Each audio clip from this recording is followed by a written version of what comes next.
তিনটা দাগ যদি জামা কাটার সময় বুঝতে পারো তাহলে মনে করো জামা কাটা তোমাদের জন্য সহজ, একদম সহজ হবে। ঠিক আছে, তো প্রথমটা দেখো একটা দাগ কিন্তু সাথে, এই সাতটা হলো কমন বডির মোহরা। অন্য চোখ দাও না, দাগ পরে এমন চোখ দাও। এই বডির মোহরাটা হলো সাত হলো কমন সবার জন্য। একজন লেখে নিলে ওটা দেখে সবাই লিখবে নি। ওই দোলের আরো সাত, চাঁদনিরও সাত, একজন লেখে না সাত, সবার একটা এই সাত। ঠিক আছে, এরপর হলো 2 নম্বর হলো কি শেষের মাপ। আর শেষের মাপ কত? 13। কি বলছিলাম? মিডিয়ামদের জন্য 13, আর একটু লম্বা যারা 14, আর ওর জন্য 15 ও 16 নিতে পারে, মানে দোলো না 14। আচ্ছা বুঝো কি বলছো, কথাটা বুঝবা, এরপরে নিজেরা বুঝবা যে তুমি কোন গ্রুপে পড়ছো। যারা মিডিয়াম তাদের জন্য কত? 13। আমি নিজেও 13 করি। ঠিক আছে, তারপরে যারা একটু লম্বা তাদের জন্য 14। কিন্তু ম্যাম আমার তো হাইট আপনার থেকে বেশি, তাহলে না তুমি আবার লম্বার মধ্যেও যাও নাই, আমি একটু শর্ট। ঠিক আছে, কিন্তু অত হাফ ইঞ্চি 1 ইঞ্চি গুনা গুনা তার হাইট মাপা যায় না, এটা একটা গড়ে হিসাব দেওয়া লাগে। যে আমার তো ট্রেনিং, আমি ও তো মাপা শিখাই দেবো। মানে ছোট বাচ্চাদের যেটা সেটা আমি বাচ্চা না, বলতে পারবো। বাচ্চার কোনো কথা আসবে না, আমি আগেই বলছি। ম্যাম এর থেকে খাটো হয় না। ঠিক আছে, বাচ্চা বুঝতে সব করে, বাচ্চা বাচ্চা সব পরে। দেখো মিডিয়ামদের জন্য 13, লম্বাদের জন্য 14, ও কি ওভার হাইট নাও আর একটু হাইটটা বেশি না, ও 15 16 নিতে পারে। ঠিক আছে, হাইট 16, মিনিমাম 15 নিও, 15 নিলে হবে। ঠিক আছে, তাহলে 13 14 15 হিসাব বুঝছো? তাহলে এবার যেহেতু মিডিয়ামের গ্রুপে পড়ছে ওর নিব 13। এটা কিন্তু কমন না, শুধু এই 7 কমন। আরে ভাড়া কত পড়বে? 20 না 21? 21। এই যে, এই যে ফাড়া বরাবর বডির মোহরা কমন 7, তারপরে শেষের মাত্র যার যার অনুযায়ী, আর ফাড়াও যার যার পছন্দ অনুযায়ী। তবে দেখা লাগবে যে ফাড়া যেন হিপ পর্যন্ত বা হিপের নিচে না যায়।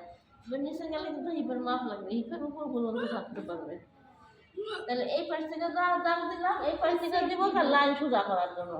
এটা আমি দাগ টানবো, তো এই জন্য লাইনটা যাতে আমার সোজা। স্কেল দাও। আর যখন তোমাদের হাত সোজা যাবে তখন এর মধ্যে মধ্যে একটা দাগ দিয়ে এখানে টানা দিতে পারবা, এত দাগ দেওয়া লাগবে না। শেখার সময় একটু 13 দিল, আর এটা কি 22? না না, ফারাদের কত বলবে? যার যত হবে, ফারাদের কত বলবে? অনেকে 20 পড়ে, 22 পড়ে। 21-এর উপর না হয় বলো, 22 এখন অনেক সময় কি এই যে হিপ পর্যন্ত গেলে কিন্তু এটা কাটতে হবে, এটা বুঝতে হবে। আমি তো 14 পড়ি, তা আমার 8 কিলোমিটার।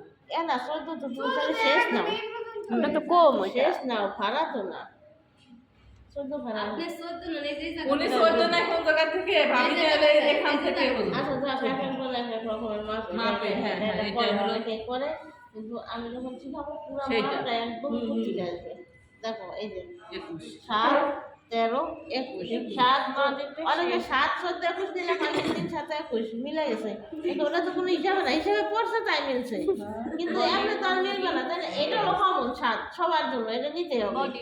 তারপরে এটা তো হাইট অনুযায়ী আসবে শেষের মাপটা, তারপরে ফারাটা যে যেরকম পড়ে 18 19 20 21 21 পর্যন্ত আমি রাখি আর কি, যেমন ও বেশি লম্বা অর্থ বেশি নিতে হবে। সেটা হলো বা তোমাদের যদি জামা থাকে তাহলে জামা মাইপা নিবা, ভালো কথা। ঠিক আছে, তাহলে বুঝছো এবার? এবার বুঝো, এই যে এইখানে নিব কি ফুট কত ছিল? 6.5 6.5 না? হ্যাঁ 6.5 সবই মনে আছে। এইখানে যা নিব এইখানেও তাই নেব। এই যে ছোট স্কেল ছিল একটা, আপনি 6.5 কেন? এই এটা হলো ওয়ার মাপ। সবারই 6.5। এইখান থেকে কি নিলাম? ফুটের মাপ। এই দেখো এবার হিসাব আসো, বডির মোহরা বরাবর বডি, হ্যাঁ বডি হলো 9, মোহরা জানি কোনটা, বগলের ঘেরকে মোহরা বলা হয়, তো 1.5 ইঞ্চি নিলাম। এই আবার বলেন। এটা বডির মোহরা না? বডির মোহরা বরাবর কি গেল?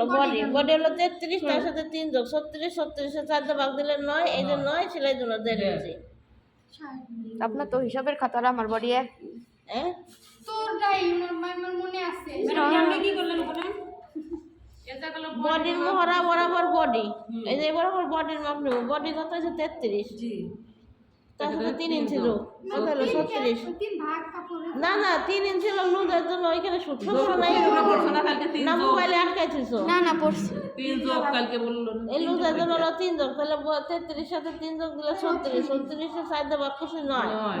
আর এটা বাকি রয়ে যায় সেলাইয়ের জন্য 1.5 ইঞ্চি পাচ্ছিলাম 10.5 এরপরে কমর কোমর কত 25 26 কোমর মনে হয় 26 ছিল ওর বগল কত বলে দিলে মাপ বের করো নাই কেন?